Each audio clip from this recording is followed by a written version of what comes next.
first salary launch. All the best. God bless. ಹೇಗನ್ಸ್ತು? ಸ್ಯಾಲ್ರಿ ಸಿನಿಮಾವನ್ನು ಭಾರಿ ಮನಸ್ಸಿಗೆ ತುಂಬ ಸಂತೋಷ ಆಗಿದೆ. ಆಡಿಯೋ ಈ ಸ್ಯಾಲ್ರಿ ಸಿನಿಮಾನ ಫಸ್ಟ್ ಸ್ಯಾಲರಿ ಅನ್ನೋದು ನಮಗೆ ಭಾರಿ ಸಂತೋಷ ಆಗಿದೆ. ಇದರಿಂದ ಮನಸ್ಸು ನೋಡ್ತಾ ಮನಸ್ಸಿಗೆ ಭಾರಿ ತುಪ್ಪ ಕಂಡುಬಡ್ತು. ಇದು ಒಂದು ಆಶ್ಚರ್ಯಕರವಾದ ರೀತಿಯಲ್ಲಿ ಮಾಡಿದರೆ ಭಾರಿ ಸಂತೋಷ. ನಮಸ್ಕಾರ ಎಲ್ರಿಗೂ.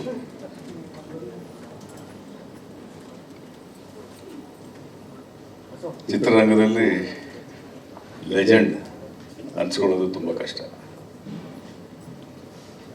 ಆ ಲೆಜೆಂಡ್ ಆದಮೇಲೆ ಆ ಲೆಗೆಸಿ ಅಂತ ಹೇಳ್ತೀವಿ, ಅದನ್ನು ಬೆಳೆಸ್ಕೊಂಡು ಬರೋದು ಅಂದರೆ ಅದು 10 ವರ್ಷ ಆಗ್ಬೋದು, 100 ವರ್ಷ ಆಗ್ಬೋದು, ತುಂಬ ಕಷ್ಟ. ಅದು ಲೆಜೆಂಡ್ನ ಲೆಗೆಸಿಯಾಗಿ ಅದನ್ನು ಮುಂದುವರ್ಸ್ಕೊಂಡ್ಬರೋದು ಎಷ್ಟು ಮುಖ್ಯ ಅನ್ನೋದು ನನಗೆ ತುಂಬ ಇನ್ಸ್ಪಿರೇಷನ್. ವೆಂಕಟೇಶ್ ಅವ್ರ ಕುಟುಂಬ ಏನಕ್ಕೆ ಹೇಳ್ತೀನಿ ಅಂದರೆ, ನಾನು ಸುಧೀಂದ್ರ ಅವ್ರನ್ನ ತುಂಬ ಹತ್ರದಿಂದ ನೋಡೋನು. ನಮ್ಮ ಚಿತ್ರಗಳೆಲ್ಲ ಅವರೇ ಮಾಡ್ತಾಯಿದ್ದಂಥ ಒಂದು ಸಂದರ್ಭ. ಆವಾಗ ವೆಂಕಟೇಶ್ ಅವರು ಎಲ್ಲರೂ ಬೇರೆ ಪ್ರೊಫೆಷನ್ ಮಾಡ್ಬೋದಾಗಿತ್ತೇನೋ, ಬಟ್ ಅವ್ರ ಲೆಗೆಸಿನ ರಾಘವೇಂದ್ರ ಚಿತ್ರವಾಣಿನ ಅವ್ರ ಕೈಲಾದಂಥ ಒಂದು ಚಿತ್ರಗಳನ್ನು ನಿರ್ಮಾಣ ಮಾಡ್ತಾ ಚಿತ್ರರಂಗಕ್ಕೆ ಅತಿಯಾದಂಥ ಒಂದು ದೊಡ್ಡ ಬೆನ್ನೆಲುಬಾಗಿ ಒಂದು PR ಅಂದರೆ it's big bridge between audience and cinema industry. So ಅಷ್ಟು ಒಳ್ಳೆ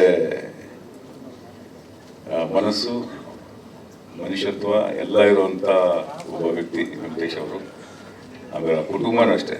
ವೆಂಕಟೇಶ್ ಅವರು ಅಷ್ಟು ಚೆನ್ನಾಗಿದ್ದಾರೆ ಅಂದರೆ, ಅಷ್ಟು ಸಾಧನೆ ಮಾಡಬೇಕಾದ್ರೆ ಕುಟುಂಬದ ಒಂದು ಸಪೋರ್ಟ್ ತುಂಬ ಇಂಪಾರ್ಟೆಂಟ್ ಆಗುತ್ತೆ.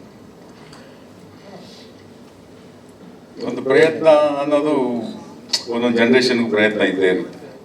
ಸೊ ಅವರು ಇನ್ನೊಂದು ಹೆಜ್ಜೆ ಮುಂದೆ ಹೋಗಿ ಮಗನ ಒಂದು ನಿರ್ದೇಶಕ ಮಾಡಬೇಕು, ಚಿತ್ರರಂಗಕ್ಕೆ ಕೊಡಬೇಕು ಅನ್ನೋ ಕೈಲಾಗಿದ್ದಾಗಲಿ ಅನ್ನೋದು ಅವನ ಒಂದು ಇಂಟ್ರೆಸ್ಟ್ ಅನ್ನೋದು ತುಂಬ ಇಂಪಾರ್ಟೆಂಟ್. ತುಂಬ ಧೈರ್ಯ ಮಾಡಿ, ಅದು ಈ ಕಾಲದಲ್ಲಿ ಈ ಸಂದರ್ಭದಲ್ಲಿ ಚಿತ್ರರಂಗ ಇರುವಂಥ ಸ್ಥಿತಿಗತಿ ಗೊತ್ತಿದ್ದೂ ಅವರು ಈ ಒಂದು ಧೈರ್ಯ ಮಾಡಿ ಮಗನಿಗೆ ಪವನ್ ವೆಂಕಟೇಶ್ ಅವರಿಗೆ ಒಂದು ನಿರ್ದೇಶನ ಮಾಡಪ್ಪ ನೀನು ಅಂತ ಮಾಡಿಸಿ, ಈ ಒಂದು ತುಂಬ ಮನಸ್ಸಿಗೆ ನಾಟುವಂಥ ಒಂದು ಕಥೆನ ಓಡಿಸ್ಕೊಂಡು ಅದನ್ನು ಅಚ್ಚುಕಟ್ಟಾಗಿ ಪರದೆ ಮೇಲೆ ಅಂದರೆ ಸ್ಕ್ರೀನ್ ಮೇಲೆ ಅಷ್ಟು ಚೆನ್ನಾಗಿ ಪ್ರೆಸೆಂಟ್ ಮಾಡಿದ್ದಾರೆ ಅಂದರೆ really great. My best wishes to you. ಒಂದು ಆ್ಯಕ್ಷನ್ ಅಥವಾ ಬೇರೆ ಕಥೆಗಳನ್ನ ಮಾಡೋದು ಅದು ಅಂದರೆ ಬೇರೆ ಡಿಪಾರ್ಟ್ಮೆಂಟ್ಸ್ ಎಲ್ಲ ಸೇರಿಕೊಂಡು ಮಾಡ್ತೀವಿ ನಾವು. ಇದು ಒಬ್ಬ ಡೈರೆಕ್ಟರ್ 100% ಅವನ ಟ್ಯಾಲೆಂಟ್ ಆಗ್ಬೋದು, ಪ್ರತಿಯೊಂದು ಆಗ್ಬೋದು, ಹಿನ್ನೆಲೆ ಮ್ಯೂಸಿಕ್ ಆಗ್ಬೋದು, what ever it may be, ಎಲ್ಲ ಅವನ ಶೋಲ್ಡರ್ ಮೇಲೆ ನಿಂತಿರೋವಂಥ ಒಂದು ರೆಸ್ಪಾನ್ಸಿಬಲ್ ಸ್ಕ್ರಿಪ್ಟನ್ನು ಆರಿಸ್ಕೊಂಡು ಮನಸ್ಸಿಗೆ ನಾಟುವಂಥ ಒಂದು ಕಥೆಯನ್ನು ಹುಡುಕಬೇಕು. ಅದು ಇವತ್ತಿನ ಎಲ್ಲ ಇದೆ, ಎಲ್ಲ ಈ ಥರ ಮನಸ್ಸಿಗೆ ನಾಟುವಂಥ ಕತೆ ಚಿತ್ರಗಳು ಬಂದಿದೆ, ಇಲ್ಲ ಅಂತೇಳಿಲ್ಲ. ಆದರೆ ಒಂದು ಶಾರ್ಟ್ ಆ್ಯಂಡ್ ಸ್ವೀಟಾಗಿ ಇಷ್ಟರಲ್ಲೇ ಒಂದು ಚಿತ್ರದ 2.5 ಗಂಟೆ ಹೇಳೋದನ್ನು 20 ನಿಮಿಷದಲ್ಲಿ ಹೇಳಿದ್ದಾರೆ ಅಂದರೆ ಅದು ರಿಯಲಿ ಗ್ರೇಟ್, ರಿಯಲಿ ಗ್ರೇಟ್. ಪ್ರತಿಯೊಬ್ಬರು ಎಷ್ಟು ಚೆನ್ನಾಗಿ ನಟಿಸಿದ್ದಾರೆ ಎಲ್ಲ. ನಿಜವಾದ ಬನ್ನಿ ವೇದಿಕೆ ಬೇಕು, ನೀವು ಹೀರೋ ಬಂತು ಸರ್, ಅವ್ರದೇ ಕಥೆ. ಹೌದಾ? ಬನ್ನಿ ಪ್ಲೀಸ್.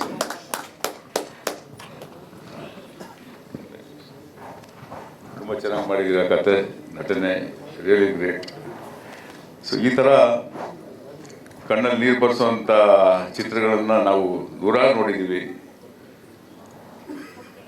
ಆದರೆ ಮನಸ್ಸಲ್ಲಿ ಉಳಿಯುವಂಥ ಸಿನಿಮಾಗಳು, ಕತೆಗಳು ತುಂಬ ತುಂಬ ರೇರ್. ಆ ಥರ ರೇರಲ್ಲಿ ರೇರೆಸ್ಟ್ ಇದೊಂದು ನಾನು ನೋಡಿದ್ದೀನಿ. ನಿಜ ಹೇಳ್ತಾ ಇದ್ದೀನಿ, ತುಂಬ ಚೆನ್ನಾಗಿ ಮಾಡಿದ್ದೀರ. ನಿಮ್ಮ ನಿರ್ದೇಶನದ ಜೀವನ, ನಿಮ್ಮ ನಿರ್ದೇಶನದ ಒಂದು ಹೆಜ್ಜೆ ಏನಿಟ್ಟಿದ್ದೀರ ಅದು ತುಂಬ ದೊಡ್ಡ ಸಕ್ಸಸ್ ಆಗಲಿ ಅಂತ ಈ ಸಂದರ್ಭದಲ್ಲಿ ನಾನು ರಾಘವೇಂದ್ರ ಸ್ವಾಮಿಯಲ್ಲೂ ಬೇಡ್ಕೊಡ್ತೀನಿ. ನಮ್ಮ ಚಿತ್ರರಂಗದ ಮೀಡಿಯಾ ಆಗ್ಬೋದು, ನಮ್ಮ ಚಿತ್ರರಂಗದಲ್ಲಿ ಇರುವಂಥ ಪ್ರತಿಯೊಬ್ಬರು ಇವರಿಗೆ ಪ್ರೋತ್ಸಾಹಿಸಬೇಕು ಅಂತ ಈ ಸಂದರ್ಭ ನಾನು ಕೇಳ್ಕೊಳ್ತಾ ನನ್ನ 2 ಮಾತನ್ನು ಮುಗಿಸ್ತೀನಿ. ನಮಸ್ಕಾರ. ಧನ್ಯವಾದಗಳು ಸರ್. ಶ್ರುತಿ ಎಲ್ರಿಗೂ ನಮಸ್ಕಾರ. ಮುಂದೆ ಅಲೋ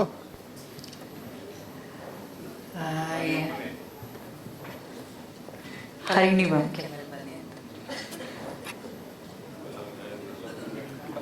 ಯತಿಯವರು, ಯತಿರಾಜ್ ಅವರು, ಹಾಗೆ ತ್ರಿಶೂಲ್, ಸ್ನೇಹಶ್ರೀ, ರಕ್ಷಿತ್, ನಮ್ಮ music director Vijay Harith sir, ನಮ್ಮ DOP ರಿಚರ್ಡ್ಗೂ ಒಂದು ಜೋರು ಚಪ್ಪಾಳೆ ಬರಲಿ.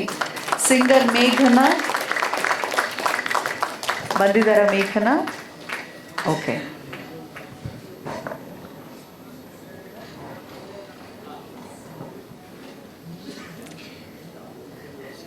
ಎಲ್ರಿಗೂ ನಮಸ್ಕಾರ. ಎಮೋಷ್ನಲಿ ತುಂಬ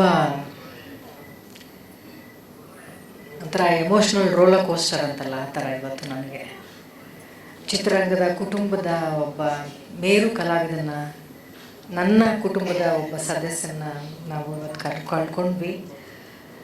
ಉಮೇಶ್ ಅಂಕಲ್ನ ನಾನು ವೆಂಕಟೇಶ್ ಅವ್ರಿಗೆ ಹೇಳ್ತಾ ಇದ್ದೆ, ಅಲ್ಲಿಗೆ ಹೋಗಿ ಬಂದಮೇಲೆ ನನ್ನ ಕೈಲಿ ಬರೋಕ್ಕಾಗುತ್ತೋ ಇಲ್ವೋ ಗೊತ್ತಿಲ್ಲ ವೆಂಕಟೇಶ್ ಅವರೇ ಅಂತ.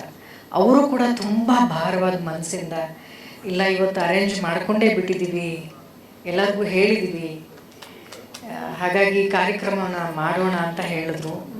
ಎಲ್ಲರೂ ಕೂಡ ತುಂಬ ಭಾರವಾದ ಮನಸ್ಸಿಂದ ಬಂದಿದ್ದೀನಿ. ನಾನು ಎಸ್ಪೆಷಲಿ ನಮ್ಮ ತಂದೆ ತಾಯಿ ಅಂತೂ ಅವ್ರನ್ನ ಮನೇಲಿ ಬಿಟ್ಟು ಬರೋದೇ ಕಷ್ಟ ಆಯಿತು ನನಗೆ.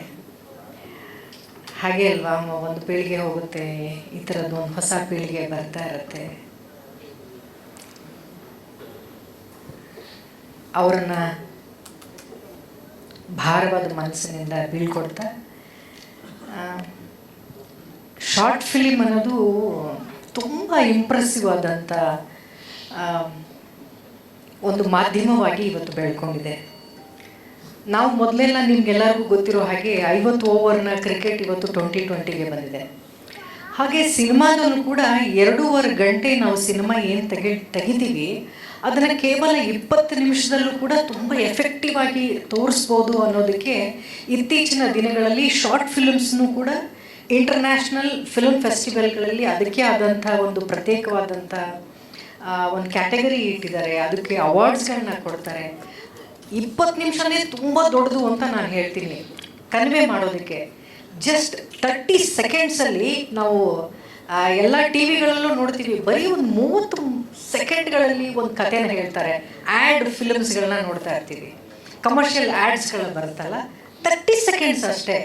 ಅದರಲ್ಲಿ ಒಂದು ಹುಟ್ಟು, ಒಂದು ಸಾವು, ಒಂದು ಇಂಟರ್ವೆಲ್ಲು, ಒಂದು ಕ್ಲೈಮ್ಯಾಕ್ಸು ಎಲ್ಲ ಹೇಳ್ಬಿಡ್ತಾರೆ. ಸೊ 30 ಸೆಕೆಂಡ್ಸ್ನಲ್ಲಿ ಒಂದು ದೊಡ್ಡ ಕಥೆನ ಹೇಳ್ಬೋದು ಅಂದರೆ 20 ನಿಮಿಷನೂ ಕೂಡ ತುಂಬ ಒಳ್ಳೆಯ ಸಮಯ ನೀವು ಒಂದು ಕಥೆನ ಹೇಳೋದಕ್ಕೆ ಅಥವಾ ಜನರನ್ನ ಕನ್ವೆ ಮಾಡೋದಕ್ಕೆ. ಒಳ್ಳೆಯ ಪ್ರಯತ್ನ ಮಾಡಿದ್ದೀರಾ ನೀವು, ಒಳ್ಳೆ ತಂಡನ ಕಟ್ಕೊಂಡಿದ್ದೀರಾ. ಮೇಡಮ್ ಅಂತೂ ತುಂಬ ಚೆನ್ನಾಗಿ ಕಾಣ್ತಾರೆ, ಫ್ರೇಮಲ್ಲಿ ಚೆನ್ನಾಗಿ ಆ್ಯಕ್ಟ್ ಮಾಡಿದ್ದಾರೆ, ಕತೆ ತುಂಬ ಚೆನ್ನಾಗಿ ಮಾಡ್ಕೊಂಡಿದ್ದಾರೆ. ಯತೀಶ್ವರಿ ಎಲ್ಲರೂ ಚೆನ್ನಾಗಿ ಆ್ಯಕ್ಟ್ ಮಾಡಿದ್ದೀರಾ. ಮೊದಲನೇ ಸ್ಯಾಲರಿ ಅನ್ನೋದು ಎಲ್ಲರಿಗೂ ತುಂಬಾ ಇಂಪಾರ್ಟೆಂಟ್ ಅಂತ ನೀವು ಹೇಳಿದ್ರಲ್ಲ. ನಮ್ಮ ತಂದೆಗೆ ಇಮಿಡಿಯೇಟಾಗಿ ನಾನು ಫೋನ್ ಮಾಡಿದೆ, ಅಪ್ಪ ಅಮ್ಮನಿಗೆ, ಅಪ್ಪ ನಾನು ಮೊದಲನೇ ಸ್ಯಾಲ್ರಿ ಎಷ್ಟು ಹೇಳಪ್ಪ, ಹೋಗಿ ಅಟ್ಲೀಸ್ಟ್ ವೇದಿಕೆ ಮೇಲೆ ಹೇಳ್ತೀನಿ ಅಂತ. ಡಾಕ್ಟರ್ ರಾಜ್ಕುಮಾರ್ ಅಪ್ಪಾಜಿಯವರ ಮೊದಲನೇ ಸಿನಿಮಾ ಅಲ್ಲ, ನನ್ನ ಮೊದಲನೇ ಸಿನಿಮಾ ಆಸೆಗೊಬ್ಬ ಮೀಸೆಗೊಬ್ಬ, ನಾನು ತಂಗಿ ಕ್ಯಾರೆಕ್ಟರ್ ಮಾಡಿದ್ದೆ. ಕಂದ ನಿನಗೆ ಫಸ್ಟು 500 ರೂಪಾಯಿ ಕೊಟ್ಟಿದ್ರು, ಸಿನಿಮಾ ಎಲ್ಲ ಮುಗಿದ್ಮೇಲೆ 3,000 ಕೊಟ್ಟರು, 3,500 ರೂಪಾಯಿ ಆಯಿತು ಅಂತ ಹೇಳಿದ್ರು. ಸೊ ನಮ್ಮಪ್ಪ ನನಗೊಂದು ಗೋಲ್ಡ್ ಚೈನ್ ಮಾಡಿ ಗಿಫ್ಟ್ ಮಾಡಿದ್ದು ನನಗೆ ಜ್ಞಾಪಕ ಆಯಿತು. ಅಪ್ಪ ಅವಾಗ ಗೋಲ್ಡ್ ರೇಟ್ ಎಷ್ಟಿತ್ತು ಮತ್ತು ನೀನು ನನಗೆ ಗೋಲ್ಡ್ ಚೈನ್ ಕೊಟ್ಟಿದ್ದೀಯಲ್ಲ ಅಂದೆ. ಇಲ್ಲ ಮಗಳೇ, ಒಟ್ಟಾರೆ 3 ಸಿನಿಮಾ, ಆಸೆಗೊಬ್ಬ ಮೀಸೆಗೊಬ್ಬ ನನ್ನ ಮೊದಲನೇ ಆರ್ಟಿಸ್ಟಾಗಿ, ಚೈಲ್ಡ್ಹುಡ್ ಆರ್ಟಿಸ್ಟಾಗಿ ಅಂದರೆ ತಂಗಿ ಪಾತ್ರದಲ್ಲಿ ಬಂದೆ. ಅದಾದಮೇಲೆ ನಂಬಿದ್ರೆ ನೆಂಬೆ ಬಿಟ್ಟು ಬಿಡಿ, ಅದಾದಮೇಲೆ ದ್ವಾರಕೀಶಣ್ಣ, ಇವರು ಅಷ್ಟೂ ಸಿನಿಮಾದ ರೆಮ್ಯುನರೇಷನ್ ತೊಗೊಂಡು ನಮ್ಮ ತಂದೆ ನನಗೆ ಎಸ್ ಅಂದ್ಬಿಟ್ಟು, ಶ್ರುತಿ ಅಂತ ಹೆಸರಿಟ್ಟಿದ್ರು ದ್ವಾರಕೀಶ್ ಅವರು. ಆ ಎಸ್ ಅಂದ್ಬಿಟ್ಟು ಒಂದು ಚೈನ್ ಮಾಡಿಸಿಟ್ಟಿದ್ರು. ಈ ಬಿಲೀವ್ ಮಿ ಆರ್ ನಾಟ್, ನನ್ನ ಹತ್ರ ಎಷ್ಟೋ ನಮ್ಮ ತಂದೆ ಒಡವೆ ಕೊಟ್ಟಿರ್ಬೋದು, ಗಿಫ್ಟ್ ಬಂದಿರ್ಬೋದು. ಆ ಮೊದಲನೇ ಸಂಬಳದಲ್ಲಿ ನಾನು ತೊಗೊಂಡಂಥ ಒಡವೆಗೆ ಯಾವುದು ಬೆಲೆನೇ ಕಟ್ಟೋಕ್ಕಾಗಲ್ಲ, ಅಷ್ಟು ಇಂಪಾರ್ಟೆಂಟ್ ಪ್ರತಿಯೊಬ್ಬರ ಜೀವನದಲ್ಲಿ ಅದು. ಪ್ರೊಡಕ್ಷನ್ ಲೈನಲ್ಲಿ 3ನೇ ತಲೆಮಾರು ನಿಮ್ಮ ತಂದೆ ಸಿನಿಮಾದಲ್ಲಿ ನಾನು ಆ್ಯಕ್ಟ್ ಮಾಡಿದ್ದೀನಿ. ನನಗದು ತುಂಬಾ ಸ್ಪೆಷಲ್. ನಗು ನಗುತ್ತಾ ನಲಿ ಅಂತ, ಯಾಕಂದರೆ ಶ್ರುತಿ ಅನ್ನೋ ಸಿನಿಮಾದಲ್ಲಿ ನಾನು ಸುನೀಲ್ ಅವರಿಬ್ರು ಫ್ರೆಂಡ್ಸಾಗಿ ಆ್ಯಕ್ಟ್ ಮಾಡಿದ್ವಿ. ಫಸ್ಟ್ ಟೈಮ್ ನಮ್ಮಿಬ್ಬರನ್ನ ಪೇರ್ ಅಂತ ಕಲ್ಪಿಸ್ಕೊಂಡಿದ್ದೆ ಆ ಸಿನಿಮಾ ಮೂಲಕ. ನಗು ನಗುತ್ತಾನಲ್ಲಿ ಭಾರ್ಗವ್ ಅವರ ಡೈರೆಕ್ಷನಲ್ಲಿ ತುಂಬ ಒಳ್ಳೆ ಪಾತ್ರ ಕೊಟ್ಟಿದ್ರು ನನಗೆ. ಆ ಸಿನಿಮಾನ ನಾನು ಮರಿಲಾರೆ. ಅವ್ರ ತಂದೆ ನಿರ್ಮಾಪಕರಾಗಿದ್ದರು. ಇವ್ರ ಜೊತೆ ವೆಂಕಟೇಶ್ ಅವರು ಕೂಡ ನಾನು ಎಷ್ಟು ಸಿನಿಮಾಗಳ ಜೊತೆ ಹೀಗೆ ಕೆಲಸ ಮಾಡಿದ್ದೀನಿ. ಮಗ ನಿರ್ದೇಶನ ಆಗೋಕ್ಕೆ ಹೊರಟಿದ್ದಾನೆ. ತುಂಬ ಖುಷಿ ಆಗುತ್ತೆ ಪುಟ್ಟ. ಎಲ್ಲರೂ ಬಂದವರೆಲ್ಲ ಹೀರೋ ಆಗಬೇಕು ಅಂತಾರೆ, ನೀನು ಡೈರೆಕ್ಟರ್ ಆಗಬೇಕು ಅಂತಿದೆಯಾ. All the best. ಆ ಪೊಟೆನ್ಷಿಯಲ್ ಕಾಣ್ತಾ ಇದೆ ನಿನ್ನಲ್ಲಿ. ಒಳ್ಳೆ ಟೀಮ್ಗಳ ಜೊತೆಗೆ ಒಳ್ಳೊಳ್ಳೆ ಪ್ರಯತ್ನ ಮಾಡು. ಒಳ್ಳೊಳ್ಳೆ ಪ್ರಯತ್ನಕ್ಕೆ ಯಾವತ್ತೂ ಸೋಲು ಇಲ್ಲವೇ ಇಲ್ಲ. ಜನ ಕೈ ಹಿಡಿತಾರೆ. ನಾನು ಇದುವರೆಗೂ ತುಂಬ ಅತ್ಯಂತ ದೊಡ್ಡ ನಿರ್ದೇಶಕರು ಶಾರ್ಟ್ ಫಿಲ್ಮ್ ಮಾಡಿರುವಂಥ ಅತ್ಯಂತ ಒಳ್ಳೊಳ್ಳೆ ಶಾರ್ಟ್ ಫಿಲ್ಮ್ಸ್ಗಳನ್ನ ನೋಡಿದ್ದೀನಿ. ಪ್ರಪಂಚದಾದ್ಯಂತ ಇವತ್ತು ಶಾರ್ಟ್ ಫಿಲ್ಮ್ಸ್ ಕೂಡ ತಲುಪ್ತಾ ಇದೆ. ಆದಷ್ಟು ಬೇಗ ದೊಡ್ಡ ತೆರೆಯ ನಿರ್ದೇಶಕ ಕೂಡ ಆಗು ನೀನು ಅಂತ ನಾನು ತುಂಬ ಹೃದಯದಿಂದ ಹಾರೈಸ್ತೀನಿ. ಒಳ್ಳೆಯದಾಗಲಿ. ನಿಮ್ಮ ಪ್ರೀತಿಯ ಶುಭ ಹಾರೈಕೆಗೆ ಕೋಟಿ ವಂದನೆಗಳು ಅಂತ ಹೇಳ್ತಾ, ನಂತರ ಯಾವಾಗೂ ಸೈಲೆಂಟು.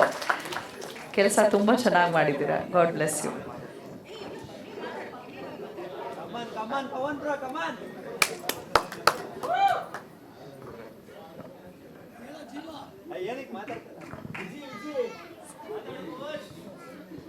ಕಮಾನ್ ಪವನ್.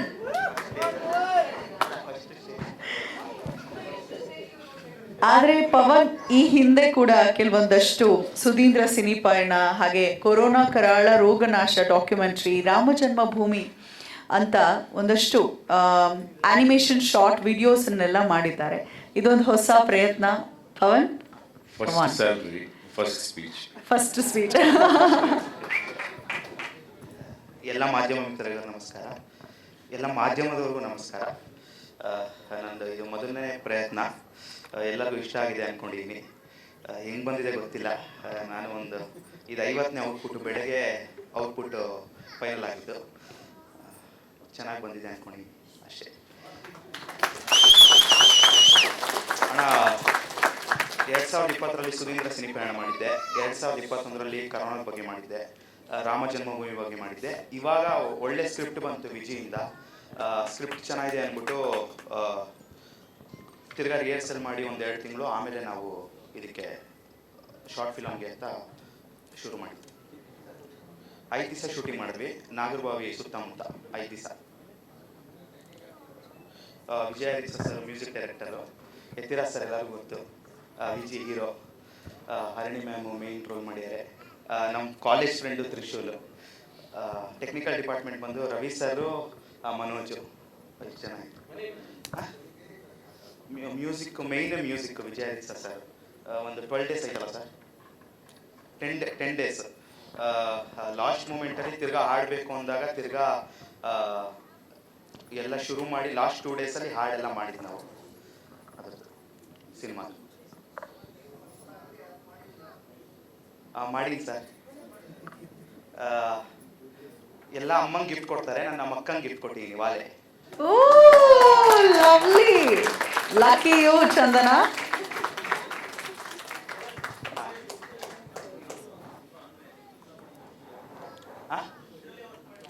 ಇದೆ ನಮ್ಮದೇ ಕಂಪ್ನಿ ಇದೆಯಲ್ಲ ಸರ್, ಅಲ್ಲೇ ವರ್ಕ್ ಮಾಡಿ. ನಿನ್ನೆ ನೋಡಿದ್ ನಮ್ಮಪ್ಪ. ಅಲ್ಲಿ ತನಕ ಒಂದು ಪ್ರೊಡ್ಯೂಸ್ ಮಾಡ್ತೀನಿ ಅಂದೆ. ಎಲ್ಲ ಎಂಕರೇಜ್ಮೆಂಟ್ ಇದೆ ಅಪ್ಪನಿಂದ. ಮಾಡು, ಏನು ಬೇಕು ಅಂತಿದ್ರು. ದುಡ್ಡು ಬೇಕು ಅಂತ ಕೇಳಿದ್ದೆ. ಯಾರು ದುಡ್ಡು ಹಾಕಲ್ಲ ಲಾಸ್ಟ್. ಇಲ್ಲ ನಮ್ಮ ಚಿಕ್ಕಪ್ಪನ ಕೇಳಬೇಕು, ಅದಕ್ಕೆ ದುಡ್ಡು ಹಾಕಿದ್ರು. ಫೈನಲ್ ಔಟ್ಪುಟ್ ತನಕ ನೋಡಿಲ್ಲ. ಡಬ್ಬಿಂಗ್ ಆದ್ಮೇಲೆ ಒಂದು ಔಟ್ಪುಟ್ ತೋರಿಸಿದ್ದೆ. ನಿನ್ನೆ ಫೈನಲ್ ಔಟ್ಪುಟ್ ತೋರಿಸಿದ್ದು.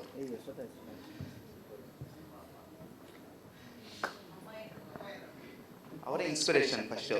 ಎಲ್ಲದಕ್ಕೂ ಫಸ್ಟ್ ಮಾಡುವಂತಾರೆ ಯಾವುದೇ ಸಿನಿಮಾ ಆಗಲಿ.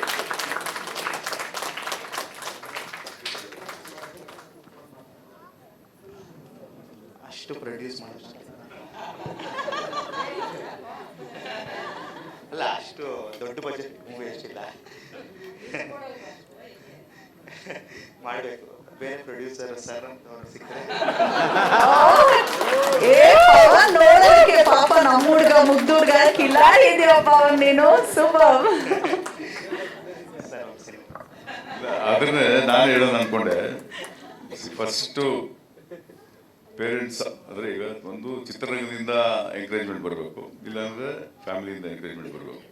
ಸೊ ಫ್ಯಾಮಿಲಿಯಿಂದ ಬಂದಿದೆ, ಚಿತ್ರರಂಗ ಅವ್ರನ್ನ ರಿಸೀವ್ ಮಾಡ್ಕೋಬೇಕಷ್ಟೇ ನಾವು. So nice, so nice, super super. ಅಂದರೆ ಈ ಕಾಲದ ನಾನು ನೋಡ್ತೀನಿ, ಸುಮಾರು ಜನ ಕತೆ ಬರೆದವರು ಆ್ಯಕ್ಟರ್ ಆಗಬೇಕು ಅನ್ನೋರು ಓವರ್ ನೈಟ್ ಆಗ್ಬಿಡಬೇಕು ಅಂತ ಆಸೆ ಪಡ್ತಾರೆ. ಬಂದ ತಕ್ಷಣ ಕತೆ ಕೇಳ್ಬಿಡಿ ಸರ್, 5 ನಿಮಿಷ ನೋಡ್ಬಿಡಿ ಸರ್ ಕತೆ, ನಾವು ಯಾವುದೋ ಮೀಟಿಂಗ್ ಇರ್ತೀವಿ.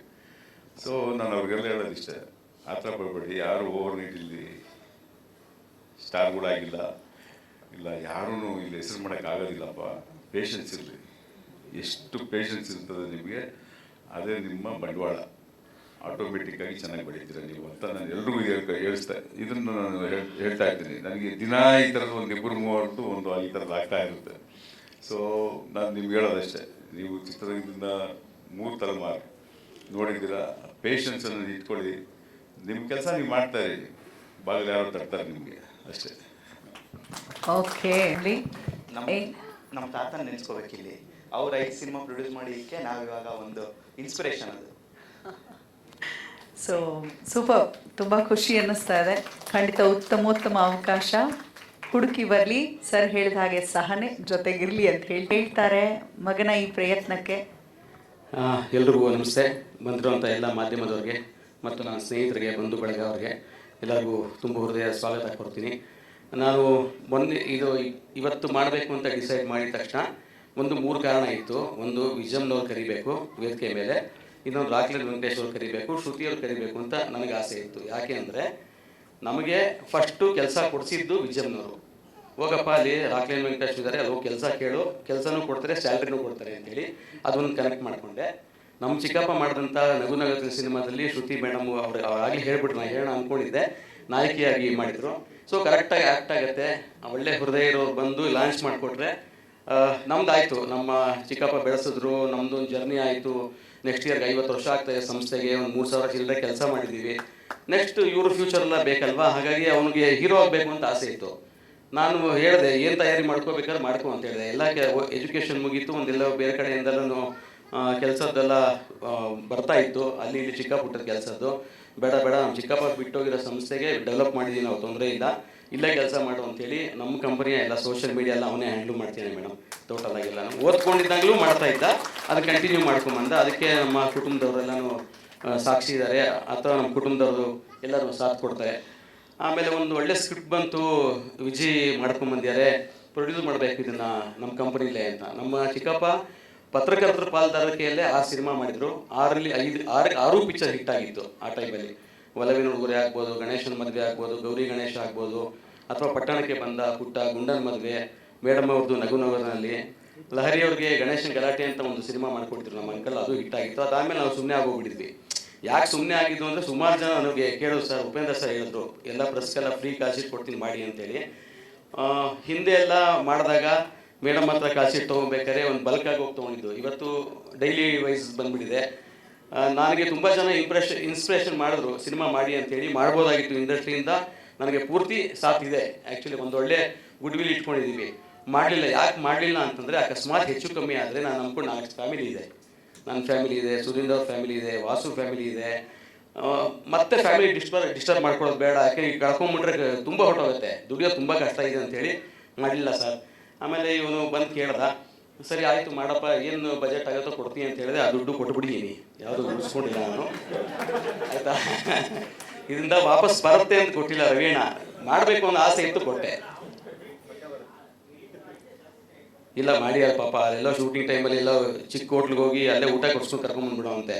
ಊಟ ಕೊಡಿಸಿದ್ರೆ ಕರೆಕ್ಟಾಗಿರೋ ಕರ್ಕೊಂಡೋಗಿ ಕೊಡಿಸುವಂತ ನಾನು ಹೇಳ್ತಿದ್ದೆ. ನಾನು ಊಟ ತಿಂಡಿಲಿ ಆಮೇಲೆ ಸ್ಯಾಲ್ರಿ ಕೊಡೋಲ್ಲಿ ಯಾವುದು ಕಮ್ಮಿ ಮಾಡಬೇಡಿ ಅಂತೇಳಿ, ಅದಕ್ಕೂ ನಾನು ಇಂಟರ್ಫೇರ್ ಆಗಿಲ್ಲ. ಅವ್ನ ಕೈಲಿ ದುಡ್ಡು ಕೊಟ್ಟಿದ್ದೆ, ಎಲ್ಲ ಪಾಪ ಮಾಡಿಯಾನೆ, ಯಾವುದು ಆ ಥರದ್ದು ಯಾವುದು ದುಂದುವೆಚ್ಚ ಮಾಡಲ್ಲ, ಅದು ಗ್ಯಾರಂಟಿ ಇದೆ. ಸೊ ಹಾಗಾಗಿ ಇವತ್ತು ಒಂದು 20 ನಿಮಿಷದ ಶಾರ್ಟ್ ಫಿಲಮ್ನ ಲೋಕಾರ್ಪಣೆ ಆಗಿದೆ ನಮ್ಮ ರಾಘವೇಂದ್ರ ಚಿತ್ರವಾಣಿ ಯೂಟ್ಯೂಬ್ ಚಾನಲಲ್ಲಿ. ನಾನು ಒಂದು 20 ದಿವಸ ಹಿಂದೆ ನಾನು ನಮ್ಮ ಮನೆಯವ್ರು ನೋಡೋದಿರತ್ತೆ 10:30 ಮೇಲೆ. ತುಂಬ ಮನಸ್ಸಿಗೆ ಹತ್ರ ಆಯಿತು. ನಿನ್ನೆ ಮಧ್ಯಾಹ್ನ ಔಟ್ಪುಟ್ಟು ತೊಗೊಂಬಂದಾಗ ಇಲ್ಲೇ ಇದ್ದೆ, ಇಲ್ಲಿ ನೋಡಿದಾಗ ಇನ್ನೂ ತುಂಬಾ ಆಯಿತು. ಕೆಲವು ಲಿಪ್ಸಿಂಕ್ ಆಗ್ತಿರ್ಲಿಲ್ಲ, ನೋಡಪ್ಪ ಅಂತಂದೆ. ಬೆಳಗ್ಗೆವರೆಗೂ ವರ್ಕ್ ಮಾಡಿದ್ದಾರೆ ರಾಕ್ಲೈನ್ ಸರ್, ಬೆಳಗ್ಗೆವರೆಗೂ ಔಟ್ಪುಟ್ ತೆಗೆದು ವರ್ಕ್ ಮಾಡಿದ್ದಾನೆ. ಸೊ ಇವತ್ತು ಏನಾರ ಅಕಸ್ಮಾತ್ ಅವನು ಇಷ್ಟು ಡೆವಲಪ್ ಆಗ್ತಾನೆ ಅನ್ನೋ ಕಾರಣ ಏನು ಅಂತಂದರೆ, ಪಕ್ಕದಲ್ಲಿದ್ದಾರೆ ಗುರುಗಳು. ಮತ್ತಿಕರೆಗೆ ಹೋಗೋನು, ಆಶೀರ್ವಾದ ತಗೊಳ್ಳೋನು, ಅವ್ರು ಹೇಳ್ದಂಗೆ ಕೇಳೋನು ಇವತ್ತು ಒಂದು ಸ್ಥಾನಕ್ಕೆ ಬಂದು ನಿಂತಿಯಾನೆ. ಮುಂದೇನೂ ಅವ್ರ ಆಶೀರ್ವಾದನೇ ಬೇಕು ಲೈಫಲ್ಲಿ ಬೆಳೆಯೋಕ್ಕೆ ಅಂತ ಹೇಳ್ದ. ಬಂದಿರುವಂಥ ಎಲ್ಲ ನಮ್ಮ ಸ್ನೇಹಿತರಿಗೆ, ಬಂಧು ಬಳಗದವ್ರಿಗೆ, ಎಲ್ಲದಕ್ಕಿಂತ ಹೆಚ್ಚಾಗಿ ನಮ್ಮನ್ನು ಅವತ್ತಿಂದ ಇವತ್ತರೆಗೂ ಬೆಳೆಸ್ತಾನೇ ಬಂದಿರುವಂತಹ ಎಲ್ಲ ಮಾಧ್ಯಮದ ಸ್ನೇಹಿತರಿಗೆ ತುಂಬ ಹೃದಯದ, ನಮ್ಮ ರಾಘವೇಂದ್ರ ಚಿತ್ರಮಣಿ ಪರವಾಗಿ ತುಂಬ ಹೃದಯದ ಒಂದು ಕೃತಜ್ಞತೆ ಹೇಳ್ತೀನಿ. ಒಂದೇ ಹೇಳಿದ್ದು ನಾನು, ಸಾವಿತ್ರಿ ಮೇಡಮ್ ರಾತ್ರಿ 10:30 ಫೋನ್ ಮಾಡಿದ್ದೀನಿ, ಸಾರಿ ಮೇಡಮ್ ತೊಂದರೆ ಕೊಟ್ಟೆ ಅಂತ, ಬರ್ತೀನಿ ಅಂದರು. ಶಮಂತ ಎಲ್ಲೋ ಇದೀನಿ ನಾನು, ಬಟ್ ಖಂಡಿತ ಬರ್ತೀನಿ ಅಂದ್ರೆ ಅವ್ರು ನೋಡಿಲ್ಲ. ಈಗ ನೆಕ್ಸ್ಟ್ ತೋರಿಸ್ತೀನಿ. ಸರಸ್ವತಿ ಅವರಿಂದ ಹಿಡಿದು ವಾಸು ಅವರಿಂದ ಹಿಡಿದು ಪ್ರತಿಯೊಬ್ಬರು ಬಂದಿದ್ದಾರೆ. ಎಲ್ಲರಿಗೂ ಕೃತಜ್ಞತೆ ಹೇಳ್ತಾ, ಇದೆಲ್ಲ ಮುಗಿದ ಮೇಲೆ ಎಲ್ಲಿ ಡಬ್ಬಿಂಗ್ ಎಲ್ಲ ಮಾಡೋದು ಅಂತ ಅಂದಾಗ ನನಗೆ ವಿನಾಯಕ್ ರಾಮ್ ಹೇಳಿದ್ರು, ನಮ್ಮ ಸುರೇಶ್ ಅಣ್ಣ ಅವ್ರ ಸ್ಟುಡಿಯೋ ಇದೆ, ಎಲ್ಲೂ ಮಾಡಬೇಡಪ್ಪ ಅಂತೇಳಿ. ಸುರೇಶ್ ಅಣ್ಣ ಅವ್ರಿಗೆ ಫೋನ್ ಮಾಡಿದೆ. ಅವ್ರು ಒಂದೇ ಮಾತು ಹೇಳಿ, ದುಡ್ಡು ಕೊಡೋಂಗಿದ್ರೆ ಸ್ಟುಡಿಯೋಗೆ ಬರಬೇಡಿ, ದುಡ್ಡು ಕೊಡದೇ ಬನ್ನಿ ಅಂತಂದರು. ಹಂಗೆ ಹೇಳ್ಬೇಡಿ ಸುರೇಶ್ ಅಣ್ಣ ಅಂತಂದೆ. ಪ್ರತಿಯೊಂದು DI ಇಂದ ಹಿಡಿದು ಡಬ್ಬಿಂಗಿಂದ ಹಿಡಿದು ಪ್ರತಿಯೊಂದು ಅಚ್ಚಟ ಮಾಡಿಕೊಟ್ಟಿದ್ರಿ. ಸುರೇಶ್ ಸರ್ ತುಂಬ ಥ್ಯಾಂಕ್ಸ್ ಹೇಳ್ತೀನಿ. ಹಾಗೆ ವಿಜಯ್ ಅವರು ಹಿನ್ನೆಲೆ ಸಂಗೀತ ಆಗ್ಬೋದು, ಹಿನ್ನೆಲೆ ಸಂಗೀತ ಆಗ್ಬೇಕಾದ್ರೆ ಒಂದು ಚಿಕ್ಕ ಸಾಂಗ್ ಬೇಕು ಅಂತೇನೋ ಹೇಳಿದ್ರು ಲಾಸ್ಟಲ್ಲಿ. ಆಯಿತು ಮಾಡಿ ಅಂತೇಳಿ ಅವರೇ ಕಂಪೋಸ್ ಮಾಡಿ ತುಂಬ ಅಚ್ಚುಕಟ್ಟಾಗಿ ಮಾಡಿಕೊಟ್ಟಿದ್ದಾರೆ ಅವ್ರಿಗೆ. ಮತ್ತು ಡೈರೆಕ್ಷನ್ ಡಿಪಾರ್ಟ್ಮೆಂಟ್ ರವಿ ಆಗ್ಬೋದು, ನಮ್ಮ ಪವನ್ ಫ್ರೆಂಡ್ಸು, ಇವರೆಲ್ಲರಿಗೂ ಕೂಡ ಈ ಟೈಮಲ್ಲಿ ತುಂಬ ಥ್ಯಾಂಕ್ಸ್ ಹೇಳ್ತೀನಿ. Thank you. ಮತ್ತೆ ಹಿಸ್ಟ್ರಿ ರಿಪೀಟ್, 5 ಸಿನಿಮಾ ನಿರ್ಮಾಣ ಮಾಡಿದ್ದಾರೆ. ಆ ರೀತಿ ಗ್ಯಾಂಗ್ ನಿಮ್ಮದು ಚೆನ್ನಾಗಿದೆ, ಫ್ರೆಂಡ್ಸ್ ಗ್ಯಾಂಗ್. ಮುಂದಿನ ದಿನಗಳಲ್ಲಿ ನೀವೆಲ್ಲರೂ ಕೂಡಿ ಒಂದು ಸಿನಿಮಾ ತೆಗೆಯುವಂತಾಗಲಿ ಅಂತ ಹಾರೈಸ್ತಾ, ಇನ್ನು ಹೌದು ಕಾಣಿಸ್ಲಿಲ್ಲ. ರೆಡ್ಡಿಯವರು ಅಷ್ಟೇ. ಸರ್ ನಮಸ್ಕಾರ.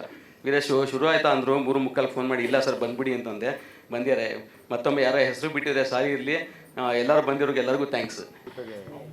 First of all thank you very much. As always ಹೇಳೋ ಹಾಗೆ ನೀವೆಲ್ಲರೂ ಬಂದು ಈ ಒಂದು ಪ್ರಯತ್ನಕ್ಕೆ ಸಪೋರ್ಟ್ ಮಾಡ್ತಾ ಇದ್ದೀರಾ. And thank you very very much Vijay ಹಾಗೂ ಪವನ್, ಈ ಪಾತ್ರಕ್ಕೆ ನನ್ನನ್ನು ಆಯ್ಕೆ ಮಾಡ್ಕೊಂಡಿದ್ದಕ್ಕೆ, ಈ ಆಪರ್ಚುನಿಟಿಗೆ thank you. Because as an artist ನಾನು ಅಂದ್ಕೊಳ್ಳೋದು ಯಾವುದೇ ಒಂದು ಆಫರ್ ಬಂದ್ರೂ ಇಟ್ ಈಸ್ ಅನ್ ಆಪರ್ಚುನಿಟಿ ಅಂತ. ಸೊ ನಮ್ಮ ತಂದೆ ಹೇಳಿರೋ ಹಾಗೆ ಏನೇ ಬಂದರೂ ಆದಷ್ಟು ಅದನ್ನು ಬಿಡಬೇಡ, ಬಿಕಾಸ್ ಕಲಾವಿದರಿಗೆ ಆಪರ್ಚುನಿಟಿ ಅನ್ನೋದು ಬಹಳ ಬಹಳ ಮುಖ್ಯ ಅಂತ. ಸೊ ಇದನ್ನು ಮನಸ್ಸಲ್ಲಿ ಇಟ್ಕೊಂಡು ನನಗೆ ಈ ಪಾತ್ರ ಮಾಡೋದಕ್ಕೆ ತುಂಬಾ ಖುಷಿಯಾಗಿದೆ.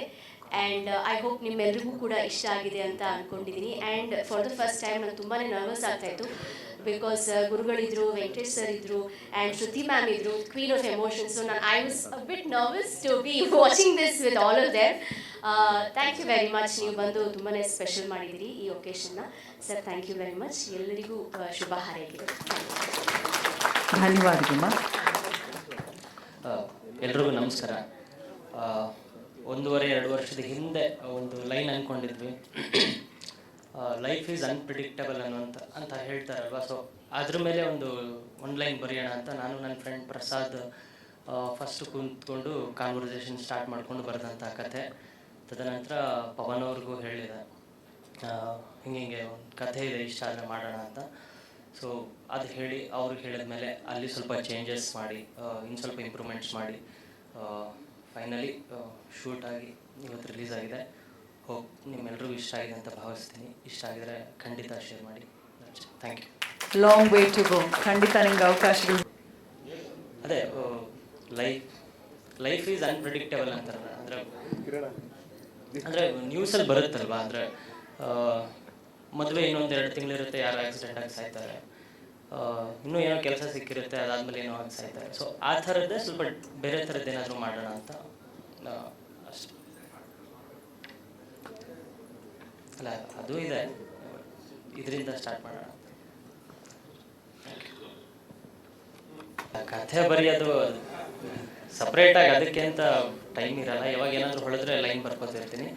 ಬಟ್ ಡಿಸ್ಕಷನ್ ಇದ್ದಾಗ ನಮ್ಮ ಟೀಮ್ ಹೇಳ್ತಿದೆ, ನಮ್ಮ ಸಿನೀಶ್ ನರೇಂದ್ರ ಅವ್ರು ಹೇಳ್ತಿದೆ, ಈ ಥರ ಡಿಸ್ಕಷನ್ಗೆ ಹೋಗಬೇಕು ಅಂದರೆ ನೀನು ಏನೇ ಕೆಲಸ ಇದ್ರೂ ಹೋಗು, ನಿನ್ಗೇನು ಯೂಸ್ ಆಗುತ್ತೆ, ನಿನಗೆ ಲೈಫಲ್ಲಿ ಏನು ಅಂದ್ಕೊಂಡಿದ್ಯಾ ಅದ್ರ ಕಡೆ ಹೋಗಬೇಕು ಅಂದ್ಕೊಂಡಾಗ ನಿನ್ಗೆ ಏನೇ ಇದ್ರೂ ಹೋಗು, ತೊಂದರೆ ಇಲ್ಲ ಅಂತ ಹೇಳಿದ್ರು. ಪವನ್ ಅವ್ರಿಗೆ ಒಪ್ಸೋದು ಕಷ್ಟ ಏನಾಗಲಿಲ್ಲ. ಒಂದ್ಸಲ ಹೇಳಿದಾಗ ಅವ್ರಿಗೆ ಇಷ್ಟ ಆಯ್ತು ಕಥೆ, ಹಂಗೆ ಮಾಡ್ಬೋದು. ಇಲ್ಲ, ಅವ್ರು ಯಾಕೆ ಪ್ರಶ್ನೆ ಕೇಳಿದ್ರು ಅಂದರೆ ನಮ್ಮ ಜೊತೆ ಕೂತಿದ್ದು ಹುಡುಗ ಸ್ಟೇಜ್ ಮೇಲೆ ಹೋಗಿದಾನಲ್ಲ, ನಾವು ಖುಷಿಗೆ ಬಂದಿದ್ದ ಪ್ರಶ್ನೆ ಅದು. Thank you. ಎಲ್ಲರಿಗೂ ನಮಸ್ಕಾರ. ಬೇಸಿಕಲಿ ಫಸ್ಟ್ ನಾನು ವೆಂಕಟೇಶ್ ಸರ್ಗೆ ಮತ್ತು ಯದುರಾಜ್ ಸರ್ಗೆ ಥ್ಯಾಂಕ್ಸ್ ಹೇಳಬೇಕು. ನನ್ನ ಡೆಬ್ಯೂ ಮೂವಿ, ನಾನು ಫೀಚರ್ ಮೂವಿಗೆ ಮ್ಯೂಸಿಕ್ ಮಾಡುವಾಗಿಂದನೂ ವೆಂಕಟೇಶ್ ಸರ್ ಪಿ ಆರ್ ಆಗಿದ್ರು. ಅವಾಗ ಫಸ್ಟ್ ಸಿನಿಮಾಯಿಂದನೂ ಆಲ್ಮೋಸ್ಟ್ 4 ಸಿನಿಮಾ ಮಾಡಿದ್ದೀನಿ. ಅವಾಗಿಂದನೂ ಅವ್ರು ನೋಡಿದಾಗ ಅವ್ರಿಗೆ ಇರೋ ಕಾಂಟ್ಯಾಕ್ಟ್ಸಲ್ಲಿ ಯಾರನ್ನು ಬೇಕಾದರೂ ಮ್ಯೂಸಿಕ್ಗೆ ರೆಫರ್ ಮಾಡ್ಬೋದು. ಬಟ್ ಎವ್ರಿ ಟೈಮ್ ಅವ್ರ ಹತ್ರ ಯಾರಾದರೂ ಒಂದು ಹೊಸಬ್ರು ಅಥವಾ ಒಂದು ಮೀಡಿಯೋಕರ್ ಬಡ್ಜೆಟಲ್ಲಿ ಯಾವುದಾದ್ರೂ ಬಂದಾಗ ಫಸ್ಟ್ ನನಗೆ ರೆಫರ್ ಮಾಡ್ತಾರೆ, ಹೋಗಿ ಚೆನ್ನಾಗಿ ಮಾಡ್ತಾನೆ ಹುಡುಗ, ಇದು ಮಾಡ್ತಾನೆ ಅಂತ. ಸಿಮಿಲರ್ಲಿ ಯತಿರಾಜ್ ಸರ್ ಕೂಡ ಯಾರೇ ಅವ್ರ ಹತ್ರ ಹೊಸಬ್ರು ಒಂದು ಸಿನಿಮಾ ಮಾಡಬೇಕು ಅಂತ ಬಂದಾಗ ಮ್ಯೂಸಿಕ್ ಅಂತ ಬಂದ ಕೂಡಲೇ ನನಗೆ ರೆಫರ್ ಮಾಡ್ತಾರೆ. Sir thank you so much. And sir ಹೇಳಿದಾಗೆ ಹೋದ ವರ್ಷ ಸಂಜು ಸಿನಿಮಾ ಪ್ರೆಸ್ ಮೀಟ್ ಟೈಮಲ್ಲಿ ಪವನ್ ಹೇಳಿದರು, ಒಂದು ಸ್ಕ್ರಿಪ್ಟ್ ಮಾಡಿದ್ದೀವಿ ಸರ್, ಮ್ಯೂಸಿಕ್ ಮಾಡಬೇಕು ನೀವೇ ಅಂತ. ನಾನು ಎಕ್ಸ್ಪೆಕ್ಟ್ ಮಾಡಿದ್ದೆ ಬಹುಶಃ ಒಂದು ವ್ಯೂಸ್ಗೋಸ್ಕರ ಅಥವಾ ಬೇಗ ರೀಚ್ ಆಗುತ್ತೆ ಕಂಟೆಂಟ್ ರೀಲ್ಸಲ್ಲಿ ಅದಕ್ಕೋಸ್ಕರ ಒಂದು ಕಾಮಿಡಿ ಎಲಿಮೆಂಟೋ ಅಥವಾ ಒಂದು ಸಸ್ಪೆನ್ಸ್ ಥ್ರಿಲ್ಲರೋ ಸೈಕಿಕ್ ಎಲಿಮೆಂಟ್ ಏನೋ ಮಾಡ್ತಾರೆ ಅಂತ. ಬಟ್ ಈ ಥರ ಎಮೋಷ್ನಲ್ ಕಂಟೆಂಟ್ನ ಮಾಡೋದಕ್ಕೆ ಸ್ವಲ್ಪ ಧೈರ್ಯ ಬೇಕು. ಬಿಕಾಸ್ ಶಾರ್ಟ್ ಮೂವಿನಲ್ಲಿ ಅದು ಈಸಿಯಾಗಿ ತಲುಪಿಸೋದಕ್ಕೆ ಕಷ್ಟ ಆಗುತ್ತೆ ಸ್ಕ್ರೀನ್ ಮೇಲೆ ತರೋದಕ್ಕೆ ಎಕ್ಸ್ಪೆಕ್ಟ್ ಮಾಡಿರೋದನ್ನು. ಸೊ ಬಹುಶಃ ಎಲ್ಲ ಟೀಮ್ ಮೇಟ್ಸ್ ಎಲ್ಲರೂ ಸೇರಿ ಮಾಡಿರೋ ಕಂಟೆಂಟ್ ಚೆನ್ನಾಗಿ ರೀಚ್ ಆಗಿದೆ ಅಂದ್ಕೊಳ್ತೀನಿ. ಆ್ಯಂಡ್ ಒಂದು ಸ್ಪೆಷಲ್ ಮೆನ್ಷನ್ ಮನೋಜ್, ಪವನ್ ಮತ್ತು ತ್ರಿಶೂಲ್, ಅವರು ಒಳ್ಳೆ ಟೀಮ್ ಇದ್ದಾರೆ. ಇನ್ಫ್ಯಾಕ್ಟ್ 3 ಜನ ಒಬ್ಬೊಬ್ಬರು ಸ್ಟುಡಿಯೋಗೆ ಬಂದಾಗಲೂ ಅಥವಾ ಒಟ್ಟಿಗೆ ಬಂದಾಗಲೂ ಅವ್ರು ಎಲ್ಲರ ಮಾತು ಒಂದೇ ಇರೋದು. ಸೊ ಅವ್ರಿಗೆ ಕ್ಲಾರಿಟಿ ತುಂಬ ಚೆನ್ನಾಗಿತ್ತು ಕಂಟೆಂಟ್ ಮೇಲೆ. ಬಹುಶಃ ಅದು ತೆರೆ ಮೇಲೆ ಕಾಣ್ತಿದೆ ಅಂದ್ಕೊಳ್ತೀನಿ. Thank you. God bless you, sir. ಇನ್ನು ನಮ್ಮ ಮನೋಜ್ ಮಾಡಿರೋದು ಒಂದು 6 ಸಿನಿಮಾಗೂ PR ವೆಂಕಟೇಶನ್ PR. ಎರಡನೇದು ಯಶ್ ಅವರು ಕೊರೋನಾ ಟೈಮಲ್ಲಿ ಒಂದು ನಮ್ಮ ಇಂಡಸ್ಟ್ರಿಗೆಲ್ಲ ಹೆಲ್ಪ್ ಮಾಡಿದ್ರು. ಆ ಕಂಟೆಂಟ್ ಇಟ್ಕೊಂಡು ನಾನು ಒಂದು ಶಾರ್ಟ್ ಫಿಲ್ಮ್ ಮಾಡಿದೆ, ಒಂದು 6-7 ನಿಮಿಷ. ಅದರಲ್ಲಿ PR ವೆಂಕಟೇಶ್ ಆಗಿ ಕ್ಯಾರೆಕ್ಟರ್ ಮಾಡಿದ್ರು, ಅದು ನನ್ನ ಡೈರೆಕ್ಷನಲ್ಲಿ. ಸೊ ಹಾಗೆ ಒಂಥರ ಈ ಪ್ರಯಾಣ ಹೆಂಗೆ ಬಂತು ಅಂತಂದರೆ ಇಲ್ಲಿವರೆಗೂ ಬಂದಿದೆ. ವೆಂಕಟೇಶ್ ಇಡೀ ಇಂಡಸ್ಟ್ರಿ ಗೊತ್ತು, ಆ ಕ್ಯಾರೆಕ್ಟರ್ಗೆ ಯಾರು ಕೇಳಿದ್ರು ಬಂದು ಮಾಡಿಕೊಟ್ಟಿರೋರು. ನನ್ನನ್ನು 1 ತಿಂಗಳು ಮುಂಚೆನೇ ಹೇಳಿದ್ರು ಪವನ್, ಅಂಕಲ್ ಒಂದು ಕ್ಯಾರೆಕ್ಟರ್ ಇದೆ ಮಾಡ್ತೀನಿ ಬಿಡಪ್ಪ ಅಂತ. ಹೋಗ್ಬಿಟ್ಟು ಆ್ಯಕ್ಟಿಂಗ್ ಮಾಡಿ ಬಂದೆ, ಕಾಸು ಕೊಡಲಿಲ್ಲ. ಅಯ್ಯೋ ಫಸ್ಟ್ ಸ್ಯಾಲ್ರಿ ಅಂದ್ಕೊಂಡು ನಮಗೆ ಸ್ಯಾಲ್ರಿ ಬರಲಿಲ್ವಲ್ಲ ಅಂದ್ಕೊಂಡು ಸುಮ್ಮನೆ ಅದೇ. ಸರಿ ವೆಂಕಟೇಶ್ ನಮ್ಮದು ರ್ಯಾಪೋ ಇದೆ, ಹೆಂಗೋ ಏನೂ ಮಾಡೋಕ್ಕಾಗಲ್ಲ ಅಂತ ಸುಮ್ಮನೆ ಅದೇ. ಆಮೇಲೆ ಡಬ್ಬಿಂಗ್ ಹೋದ್ರೆ, ಡಬ್ಬಿಂಗ್ ಮುಗಿದ್ಮೇಲೆ ಅಂಕಲ್ ತಗೊಳ್ಳಿ ಅಂತ ಕವರ್ ಕೊಟ್ಟ.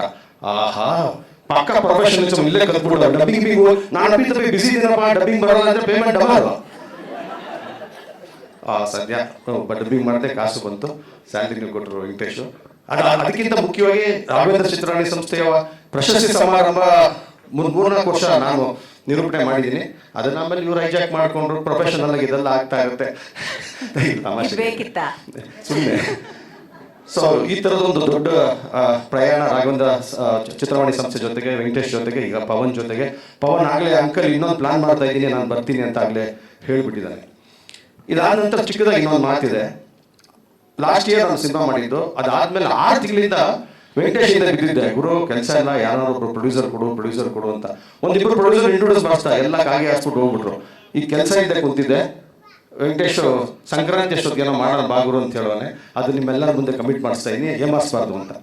ಇನ್ನೊಂದು ಪಾಯಿಂಟ್ ಇದೆ, ಶ್ರುತಿ ಮೇಡಮು ನಮ್ಮದು ತುಂಬ ಫ್ರೆಂಡ್ಶಿಪ್ ಇಲ್ಲ. ಬಟ್ ಯಾವತ್ತು ಯಾವುದೇ ಟೈಮಲ್ಲಿ ಕಾಲ್ ಮಾಡಿದ್ರು, ಯಾವುದೇ ಕಾರ್ಯಕ್ರಮ ಮಾಡಿದ್ರು, ನಾನು ಮೊದಲು ಸ್ವಲ್ಪ ಸೀನಿಯರ್ ಆಕ್ಟರ್ಸ್ ಅಲ್ವಾ, ಸ್ವಲ್ಪ ಹೆಡ್ ವೈಟ್ ಇರುತ್ತೆ ಅಂತ ಅಂದ್ಕೊಂಡಿದ್ದೆ, ಬಟ್ ಕ್ಷಮಿಸಿ. ಬಟ್ ನಾನು 2-3 ಕಾರ್ಯಕ್ರಮಕ್ಕೆ ಕರೆದೆ, ಬರೀ ಫೋನ್ ಕಾಲಲ್ಲಿ ಬಂದು ಹೋಗಿದ್ರು. ಅದನ್ನು ಥ್ಯಾಂಕ್ಸ್ ಹೇಳೋಕ್ಕೆ ಅವಕಾಶ ಸಿಕ್ಕಿರಲಿಲ್ಲ. ನಾನು ಶ್ರುತಿ ಮೇಡಮ್ ಥ್ಯಾಂಕ್ಸ್ ಹೇಳ್ತೀನಿ. ಇಲ್ಲೊಬ್ಬರು ವ್ಯಕ್ತಿ ನಿಂತಿದ್ದಾರೆ.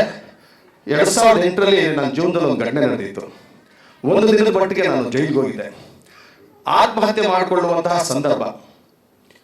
ಆ ಘಟನೆ ನಡೆದಾಗ ಸಾರ್ ಊರಲ್ಲಿರಲಿಲ್ಲ. ನೈಟ್ ಅವ್ರ ಮನೆಗೆ ಹೋಗಿ ಏನೇನೆಲ್ಲ ಆಯಿತು ಅಂತ ಹೇಳಿದೆ. ಅವ್ರು ಅಲ್ಲಿ ಕುಂತಿದ್ರು, ನಾನು ಇಲ್ಲಿ ಎದುರುಗಡೆ ಕುಂತಿದ್ದೆ. ನಾನು ಹೇಳ್ತಾ ಇದ್ದಾಗಲೇ ಅವ್ರ ಕಣ್ಣಲ್ಲಿ ನೀರು ಬರ್ತಾ ಇತ್ತು.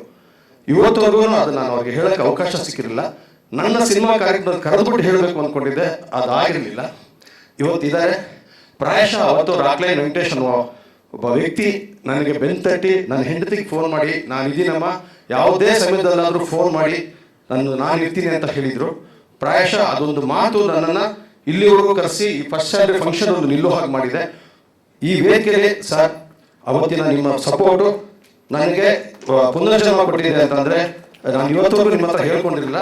ವೇದಿಕೆಯಲ್ಲೇ ಅದು ಹೇಳಬಾರ್ದು ಅಂತಿದ್ದೆ. ಉಮೇಶ್ ಅಣ್ಣ ಇವತ್ತು ಹೋಗಿದ್ದಾರೆ, ನಾವು ಯಾವತ್ತಿರ್ತೀವೋ ಯಾವತ್ತು ಹೋಗ್ತೀವೋ, ಎದೆಗಿರೋದನ್ನ ಹೊರಗೆ ಹಾಕಬೇಕು ಅಂತ ಹೇಳಿ ವೇದಿಕೆ ಬಳಸ್ಕೋತಾ ವೆಂಕಟೇಶ್. ಐ ಸಾರಿ, ಯಾಕಂದರೆ ವೆಂಕಟೇಶ್ ನನಗೆ ಈ ಥರ ವೇದಿಕೆಯಲ್ಲಿ ಸಿಕ್ಕಿರಲಿಲ್ಲ. ಸಂಜು ಆಡಿಯೋ ಲಂಚ್ ಕರೆದಿದ್ದೆ, ಇಲ್ಲ ಅಮ್ಮ ಊರಲ್ಲಿ ಇರೋಲ್ಲ ಅಂತ ಹೇಳಿದರು. ಸ್ವಲ್ಪ ಎಮೋಷನ್ ಆಗ್ತಾ ಇದೆ, ಉಸಿರು ಕಟ್ತಾ ಇದೆ. ಯಾಕಂದರೆ ಆ ಘಟನೆಗಳು ಕೆಲವು ನಮ್ಮ ಚೇತನ್ ನಾಡಿಗರಿಗೆ, ಮನುಗೆ, ವಾಸು ಸಾರ್ಗೆ, ವಿಜಯಣ್ಣಗೆಲ್ಲ ಗೊತ್ತು, ರೆಡ್ಡಿ ಅವ್ರಿಗೆಲ್ಲ, ವೀರೇಶ್ವರ್ಗೂ ಗೊತ್ತಿರುತ್ತೆ. ಅದನ್ನು ರಿವೀಲ್ ಮಾಡೋದು ಬೇಡ. ಹಾಯ್ ವಿಜಯ್, ಎಲ್ಲರೂ ಗೊತ್ತಿರುತ್ತೆ. ಬಟ್ ವೆಂಕಟೇಶ್ ಸರ್ ಅವತ್ತು ಎಷ್ಟು ಸಪೋರ್ಟ್ ಮಾಡಿದ್ರು ಅಂದರೆ, ನಾನು ಇದ್ದೀನಿ ಜೊತೆ, ನೀನು ತಲೆ ಕೆಡಿಸ್ಕೊಬೇಡ ಅಂದರು. ಕೂಡ ಇಲ್ಲೂ ಫ್ರೆಂಡ್ ಪಾತ್ರನೇ ನಿಭಾಯಿಸಿರೋದು. ಹೌದು, ಇನ್ನೂ ನರ್ವಸ್ ಆಗಿದ್ದೀನಿ, ಏನು ಹೇಳಬೇಕು ಅಂತ ಗೊತ್ತಾಗ್ತಿಲ್ಲ ಆ್ಯಕ್ಚುಲಿ. ಇದೆಲ್ಲ ನಾನು ಎಷ್ಟೋ ವರ್ಷಗಳಿಂದ ಸ್ಟಾರ್ಟ್ ಮಾಡಿರೋ ಡಿ ವಿ ಸುಧೀಂದ್ರ ಅವರ ಆಲೋಚನೆ ನಮ್ಮೆಲ್ಲ ಇಷ್ಟು ಜನಕ್ಕೆ ಆಶ್ರಯ ಆಗುತ್ತೆ ಅಂತ ಗೊತ್ತಿರಲಿಲ್ಲ. ನಾನು ಸುಧೀಂದ್ರ ವೆಂಕಟೇಶ್ ಸರ್ಗೆ ಥ್ಯಾಂಕ್ ಯು ಹೇಳಕ್ಕೆ ಇಷ್ಟಪಡ್ತೀನಿ. ಹಾಗೆ ನನ್ನ ಫ್ರೆಂಡ್ ನಿರ್ದೇಶಕನಿಗೆ ಥ್ಯಾಂಕ್ ಯು ಹೇಳಕ್ಕೆ ಇಷ್ಟಪಡ್ತೀನಿ. ಅವ್ನು ನಮ್ಮನ್ನು ನಂಬಿ, ನಾವು ಬೆಂಗಳೂರಲ್ಲಿ ಎಲ್ಲೋ ಒಂದು ಮೂಲೆಯಲ್ಲಿ ಇರ್ತೀವಿ, ನಾವೊಂದು ಕನಸು ಕಟ್ಕೊಂಡು ನಾನು ಆ್ಯಕ್ಟರ್ ಆಗಬೇಕು ಅಂತ ಬಂದಾಗ ಈ ಥರ ಫ್ರೆಂಡ್ ಅಂತ ಕೈ ಬಿಡಿದ್ರ ಅವ್ರು ವಿಜಯ್ ಅವರು ಸ್ಟೋರಿ ಹೇಳಿದಾಗ ಈ ಫ್ರೆಂಡ್ ಕ್ಯಾರೆಕ್ಟರು ನಮ್ಮ ಫ್ರೆಂಡ್ ಒಬ್ಬ ಇದ್ದಾನೆ, ಆ್ಯಕ್ಟರ್ ಇದ್ದಾನೆ, ಅವ್ನು ಮಾಡ್ತಾನೆ ಅಂತ ನನಗೆ ಚಾನ್ಸ್ ಕೊಟ್ಟು ನನ್ನ ಮೇಲೆ ನಂಬಿ ಇಲ್ಲಿ ಗಂಟ ಕರ್ಕೊಂಡು ಬಂದಿರೋದಕ್ಕೆ ಥ್ಯಾಂಕ್ ಯು ಹೇಳ್ತೀನಿ. ಅಷ್ಟೇ, ಥ್ಯಾಂಕ್ ಯು. ಏನೂ ಇಲ್ಲ, ಆ್ಯಕ್ಚುಲಿ ಇವತ್ತು ತುಂಬ ಭಯ ಆಗ್ತಿದೆ. ಇವತ್ತು ಬೆಳಗ್ಗೆವರೆಗೂ ಕೆಲಸ ಮಾಡ್ತಾ ಇದ್ವಿ ನಾವು. ನನಗೆ ಪವನ್ ತುಂಬ ವರ್ಷದಿಂದ ಪರಿಚಯ, ಅಂದರೆ PUC ಇಂದಾನೆ. ಈವನ್ ತ್ರಿಶೂಲು ಅಷ್ಟೇ, ನನ್ನ ಸ್ಕೂಲ್ ಫ್ರೆಂಡು. ಸ್ಕೂಲ್ ಟೈಮಲ್ಲೂ ಕೂಡ ನಾವು ಸಿನಿಮಾ ಬಗ್ಗೆನೇ ಮಾತಾಡ್ತಾ ಇದ್ದೀವಿ. ಹೋಪ್ ನೀನು ನೆನಪಿರುತ್ತೆ ಅಂತ ಅನ್ಕೋತೀನಿ. ಈವನ್ ನನಗೆ ನಮ್ಮೆಲ್ರಿಗೂ ಕೂಡ ಅದೇ ಥರ ಫ್ರೆಂಡ್ಸ್ ಸಿಕ್ಕಿದ್ರು. ನಾವು ನ್ಯಾಷನಲ್ ಕಾಲೇಜಲ್ಲಿ ಓದಬೇಕಾದ್ರೆ ಪವನ್ ಬಂದು, ಇಲ್ಲ ನಾವು ಏನಾದರೂ ಒಂದು ಮಾಡೋಣ, ಇಲ್ಲ ಮಚ್ಚ ನಾವೆಲ್ಲ ಒಂದು ಒಳ್ಳೆ ಟೀಮ್ ಇದ್ದೀವಿ, ಒಂದು ಟೀಮ್ ಆದರೆ ಒಂದು ಸಿನಿಮಾ ಮಾಡ್ಬೋದು ಅಂತ ಅಂದ್ಕೊಂಡು ಇವತ್ತು ಇಲ್ಲಿವರೆಗೂ ತೊಗೊಬಂದು ನಿಂತ್ಕೊಂಡ್ಬಂದಿದ್ದೀರಾ. ಆ್ಯಂಡ್ ಮೊದಲನೇದಾಗಿ ಎಲ್ರಿಗೂ ಥ್ಯಾಂಕ್ ಯು ಹೇಳ್ತೀನಿ. ಇಲ್ಲಿಲ್ಲೇ ಓಡಾಡ್ತಾ ಇದ್ವಿ, ಇವತ್ತು ಮೇಲೆ ಕರ್ಕೊಂಬಂದು ನಿಲ್ಸಿದ್ದೀರಾ. ಇದು ಒಂದೇ ಅಲ್ಲ, ಇನ್ನೂ ದೊಡ್ಡ ದೊಡ್ಡ ಆಲೋಚನೆಗಳಿದೆ. ಖಂಡಿತ ನಿಮ್ಮ ಆಶೀರ್ವಾದ ಇದ್ದರೆ ಖಂಡಿತವಾಗ್ಲೂ ಮಾಡ್ತೀವಿ. ಆ್ಯಂಡ್ ಸ್ಪೆಷಲ್ ಥ್ಯಾಂಕ್ಸ್ ರಾಘವೇಂದ್ರ ಚಿತ್ರವಾಣಿಗೆ, ವೆಂಕಟೇಶ್ ಸರ್ಗೆ. ಅವ್ರಿಲ್ಲ ಅಂದಿದ್ರೆ ಇದೆಲ್ಲ ಸಾಧ್ಯ ಆಗ್ತಾನೆ ಇರಲಿಲ್ಲ. ಆ್ಯಂಡ್ ಅವ್ರು ಎಷ್ಟು ಸಪೋರ್ಟ್ ಮಾಡಿದ್ದಾರೆ ಅಂತ ನಮ್ಮೆಲ್ಲರಿಗೂ ಗೊತ್ತು. Thank you sir, thank you so much sir. ಇದೇ ಥರ ಅವಕಾಶಗಳು ಮಾಡ್ತಾ ಇರ್ತೀವಿ. Thank you. ಎಲ್ರಿಗೂ ನಮಸ್ಕಾರ. 2018ರ ಸಮಯದಲ್ಲಿ ನಾನು ಒಂದು ಶಾರ್ಟ್ ಫಿಲ್ಮ್ ಡೈರೆಕ್ಷನ್ ಮಾಡ್ತೀನಿ. ಸಿನಿಮಾದ ಆ ಶಾರ್ಟ್ ಫಿಲ್ಮ್ ಹೆಸರು ಫಲಿತಾಂಶ ಅಂತ ಹೇಳಿ. ಅದನ್ನು ಜನರಿಗೆ ತಲುಪಿಸ್ಬೇಕು, ಮಾಧ್ಯಮದವ್ರ ಬಗ್ಗೆ ನನಗೆ ಅಷ್ಟು ಪರಿಚಯ ಇರಲಿಲ್ಲ. ನನ್ನ ಹತ್ರ ಇದೆ ತುಂಬ ಸಣ್ಣ ಅಮೌಂಟು. ಅದನ್ನು ವೆಂಕಟೇಶನಿಗೆ ಹೇಳಿದೆ, ತುಂಬ ಸಣ್ಣ ಅಮೌಂಟಲ್ಲಿ ಚಾಮುಂಡೇಶ್ವರಿ ಸ್ಟುಡಿಯೋದಲ್ಲಿ ಅದನ್ನು ಸ್ಕ್ರೀನಿಂಗ್ಸ್ ಮಾಡಿಸ್ತಾರೆ. ಪ್ಲಸ್ಸು ಸುಮಾರು 50ಕ್ಕೂ ಹೆಚ್ಚು ಜನ ಮಾಧ್ಯಮದವರು ಅಲ್ಲೇ ಬರ್ತಾರೆ. ಪ್ರಿಂಟು ಮತ್ತು ಸ್ಯಾಟಲೈಟು, ಡಿಜಿಟಲ್ ಆ ಟೈಮಲ್ಲಿ ಶಕ್ತಿ ಮೀರಿ ಅದನ್ನು ತಲುಪಿಸ್ತಾರೆ. ಆ ಶಾರ್ಟ್ ಫಿಲ್ಮ್ ನಾನು ಯೂಟ್ಯೂಬಲ್ಲಿ ಅಪ್ಲೋಡ್ ಮಾಡಿಲ್ಲ, ಅದನ್ನು ಗೌರ್ಮೆಂಟಿಗೆ ಕೊಟ್ಟಿದ್ದೀನಿ. ಬಿಕಾಸ್ ಅದು ಸ್ಟಾಪ್ ಸುಸೈಡ್ ಅನ್ನುವಂಥ ಕಾನ್ಸೆಪ್ಟು, ಆತ್ಮಹತ್ಯೆ ಬೇಡ ಅನ್ನೋ ಕಾನ್ಸೆಪ್ಟು. ಸುಮಾರು ಒಂದು 20,000 ಜನ ಅದನ್ನು ಫ್ರೀಯಾಗಿ ನೋಡಿದ್ರು ಆ ಸಿನಿಮಾನ. ಅದರ ನಂತರ ಬಿಫೋರ್ ನಾನು ಒಂದು 2 ಪುಸ್ತಕ ಬರೆದಿದ್ದೆ. ಟೋಟಲ್ 3 ಪುಸ್ತಕ ಆದ ನಂತರ ಒಂದು ಸಿನಿಮಾ ಡೈರೆಕ್ಷನ್ ಮಾಡಿದೆ. ಸಿನಿಮಾದ ಹೆಸರು ಲಕ್ಷ್ಯ ಅಂತ. ಅದಕ್ಕೂ ವೆಂಕಟೇಶನ PR. ಅದು ಕೂಡ ಸಣ್ಣ ಬಜೆಟ್ ಸಿನಿಮಾ. ಕೊರೋನಾ ಮಧ್ಯೆ ಅದು ತುಂಬ ಪ್ರಚಾರಕ್ಕೆ ಬರಲಿಲ್ಲ. ಇದರ ಮತ್ತೆ ಪವನ್ ನನಗೆ ಆಲ್ವೇಸ್ ಎಲ್ಲರ ಮುಂದೆ ರವಿ ಸರ್ ಅಂತಾನೆ, ಬಟ್ ಆ್ಯಕ್ಚುಲಿ ನನಗೆ ನನ್ನ ತಮ್ಮನ ಥರ ಅವನು. ಈ ಥರ ಒಂದು ಏನೋ ಮಾಡ್ಕೊಂಡಿದ್ದೀನಿ ಸರ್, ಏನು ಮಾಡೋಣ. ನನಗಿಲ್ಲಿ ಇಷ್ಟ ಆಗಿದ್ದು 3,500ಕ್ಕೂ ಹೆಚ್ಚು ಸಿನಿಮಾಗಳಿಗೆ PRO ಮಾಡಿದಂತಹ ಒಂದು ಸಂಸ್ಥೆಯ ಮುಖ್ಯಸ್ಥರು. ಅದು DV ಸುಧೀಂದ್ರ ಸಾಹೇಬರಾಗಿರ್ಬೋದು, ಅಥವಾ ವೆಂಕಟೇಶನ್ ಆಗಿರ್ಬೋದು, ವಾಸಣ್ಣ ಆಗಿರ್ಬೋದು, ಸುನೀಲಣ್ಣ ಆಗಿರ್ಬೋದು. ಅದರ ನಂತರ ಅದನ್ನು ಒಂಚೂರು ಕಂಟಿನ್ಯೂ ಮಾಡುವಂತಹ ಸಸ್ಟೈನಿಟಿ ಬೇಕಲ್ಲ, ಒಂದು ಕೆಪಾಸಿಟಿ ಬೇಕು. ಅಂದರೆ ಅವ್ರು ಈಸಿಯಾಗಿ ನನ್ನ ಮಗ ಮಾಡ್ತಾನೆ ಅಂತ ಹೇಳಿಲ್ಲ. ರವಿ ಅವನಿಗೆ ಒಂಚೂರು ಏನೋ ತಪ್ಪಾದ್ರೆ ಕಲಿಸು ಅಂತಂದ್ರು. ಅದು ಅವ್ರು ಹೇಳಬೇಕಾದ ಅವಶ್ಯಕತೆ ಇಲ್ಲ. ಇದು ನಾನು ಕಂಡಂತ ನನ್ನ ಪರ್ಸ್ಪೆಕ್ಟಿವ್. ಇದು ಈ ಶಾರ್ಟ್ ಫಿಲ್ಮ್ ಮಾಡ್ಬೇಕಾದ್ರೆ ಸುಮ್ಮನೆ ನನ್ನ ಹೆಸರು ಹಾಕೊಂಡಿದ್ದಾರೆ. ಆ್ಯಕ್ಚುಲಿ ನಾನು ಏನೂ ಕೆಲಸ ಮಾಡಿಲ್ಲ ಇಲ್ಲಿ, ಸುಮ್ಮನೆ ಜೊತೆ ನಿಂತ್ಕೊಂಡಿದ್ದೆ. ಕತೆ ಬರೆದಂಥವ್ರು ವಿಜಿ, ಅದನ್ನು ಡೈಲಾಗ್ಸು ಸ್ಕ್ರೀನ್ ಪ್ಲೇ ಮಾಡಿದಂಥವ್ರು ಪವನ್, ವಿಜಿ ಮತ್ತು ಮನೋಜು, ತ್ರಿಶೂಲು. ನಾನು ಸುಮ್ಮನೆ ಜೊತೆಗಿದ್ದೆ. ರವಿ ಸರ್ ಇದು ಓಕೆ ಅಂತ ಅಷ್ಟೇ ಕೇಳ್ತಾ ಇದ್ರು. ಓಕೆ ಇಲ್ಲ, will go for 1 more take, that's it. ನಾನೇನೂ ಮಾಡಿಲ್ಲ. ನನ್ನ ಹೆಸರು ಹಾಕಿದ್ದಕ್ಕೆ thank you so much Pavan. ಮೇಲಾಗಿ 3,500 ಸಿನಿಮಾಗಳಿಗೆ PRO ಮಾಡಿದಂತಹ ಒಂದು ಸಂಸ್ಥೆಯ ಭಾಗವಾಗಿ ಪವನ್ ಇಟ್ಟಿರುವಂಥ ಈ ಹೆಜ್ಜೆ ನನಗೆ ಸ್ಪೆಷಲಿ. ನನ್ನ ಸಿನಿಮಾ ರಿಲೀಸ್ ಆದಾಗ ನಮ್ಮ ಅಪ್ಪ ಅಮ್ಮ ಮತ್ತು ನನ್ನ ತಮ್ಮಂದರು PVR ಅಲ್ಲಿ ಸ್ಕ್ರೀನ್ ಮೇಲೆ ನನ್ನ ಹೆಸರು ನೋಡಿ ಕಣ್ಣಲ್ಲಿ ನೀರು ಹಾಕಿದ್ದನ್ನು ನಾನು ನೋಡಿದ್ದೆ. ಅದನ್ನು ತುಂಬ ಪಕ್ಕದಲ್ಲಿ ಕೂತ್ಕೊಂಡು ವೆಂಕಟೇಶನ ಕಣ್ಣಲ್ಲಿ ನೀರು ಹಾಕಿದ್ದು ನಾನು ನೋಡಿದೆ. It's all about respect, it's all about emotion towards their family. ಪ್ರತಿಯೊಬ್ಬ ಮಕ್ಕಳು ದೊಡ್ಡ ಮಟ್ಟಕ್ಕೆ ಬೆಳಿಬೇಕು ಅನ್ನುವಂತಹ ಆಸೆ ಎಲ್ಲ ಅಪ್ಪ ಅಮ್ಮಂದಿಗಿರುತ್ತೆ. ಅದಕ್ಕೆ ವೆಂಕಟೇಶ್ ಅಣ್ಣ ಮತ್ತು ಅವರ ಮಿಸ್ಸಸ್ ಕೂಡ ಹೊರದಲ್ಲ, ನಾನು ಅದನ್ನು ಹತ್ತಿರ ಕೂತು ನೋಡಿದೆ. ದೊಡ್ಡ ಮಟ್ಟಕ್ಕೆ ರೀಚ್ ಆಗಲಿ. ವಿಜಯ್ ಥರದ ಬಹಳಷ್ಟು ಜನ ಮಾಧ್ಯಮದಲ್ಲಿ ಕೆಲಸ ಮಾಡ್ತಿದ್ದೀರಿ. ಬಹಳಷ್ಟು ಸೂಪರ್ ಸ್ಟಾರ್ಗಳಿಗೆ ನೀವು ಕ್ಯಾಮ್ರಾ ಹಿಡಿದಿದ್ದೀರಿ, ಬೈಟ್ಸ್ ನೋಡಿದ್ದೀರಿ, ಇಂಟರ್ವ್ಯೂ ಮಾಡಿದಿರಿ. ನನ್ನದೊಂದು ಸ್ವಾರ್ಥ, ನಿಮ್ಮಲ್ಲಿಯೂ ರೈಟರು, ಡೈರೆಕ್ಟರ್ ಇದ್ದಾರೆ, ಅದನ್ನು ಆಚೆ ತೊಗೊಂಬನ್ನಿ. ನೀವು ಬರೀರಿ, ಡೈರೆಕ್ಷನ್ ಮಾಡಿ, ನಿಮ್ಮದೇ ಆದಂಥ ಒಂದು ಪ್ಲಾಟ್ಫಾರ್ಮ್ನ ಕ್ರಿಯೇಟ್ ಮಾಡ್ಕೊಳ್ಳಿ. ಇಂಡಸ್ಟ್ರಿ ಎಲ್ಲವನ್ನ ಕೊಟ್ಟಿದೆ, ಅದನ್ನು ಸ್ವೀಕರಿಸಿ ಅಂತ ಕೇಳ್ತೀನಿ. ವೆಂಕಟೇಶಣ್ಣ thank you so much. Pavan thank you. ಇಡೀ ಕಂಪ್ಲೀಟ್ ರಾಘವೇಂದ್ರ ಚಿತ್ರವಾಣಿಗೆ ಥ್ಯಾಂಕ್ ಯು, ಧನ್ಯವಾದ. ಇನ್ನು ಶ್ರುತಿಯಮ್ಮ ನಮ್ಮ ಪ್ರೀತಿಯ ಕರೆಗೆ ಹೋಗೊಟ್ಟು ಆಗಮಿಸುತ್ತಾರೆ. ಅವರಿಗೂ ನಲ್ಮೆಯ ಧನ್ಯವಾದಗಳನ್ನು ಹೇಳೋಣ.